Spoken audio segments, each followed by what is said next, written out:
Hello everyone, ఎలా ఉన్నారు అందరూ? గ్లాస్ రొట్టె పేరు విన్నారండి? ఇడ్లీ పిండితో చేస్తారండి. చాలా చాలా టేస్టీగా ఉంటుంది. మనకి ఇప్పుడైతే ఈ కేకులు, పిజ్జాలు, బర్గర్లు ఇవి ఎక్కువైపోయినాయి.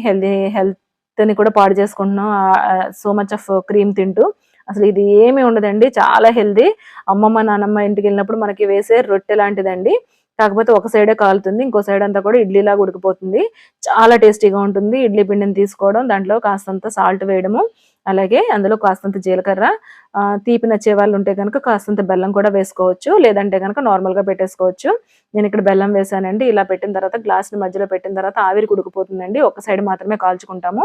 రెండో సైడ్ ఇడ్లీలాగా ఉడికిపోతుంది. దీన్ని చల్లారిన తర్వాత ఇలాగా ముకుడులోంచి తీసేసి మనము ప్లేట్‌లో పెట్టుకొని ముక్కల కింద కట్ చేసుకొని తింటే ఆహా! ఏమి రుచి అనాల్సిందేనండి. చాలా టేస్టీ అండ్ హెల్తీ కూడా. సో, మనం దిబ్బ రొట్టె అంటాం కదండీ! దిబ్బ రొట్టె అంటే 2 సైడ్‌లు కాలుస్తారు. గ్లాస్ రొట్టెనొచ్చేటప్పటికి ఒక సైడ్ మాత్రమే కాలుస్తారు. మీలో ఎంతమందికి ఇష్టమో కామెంట్ చేయండి.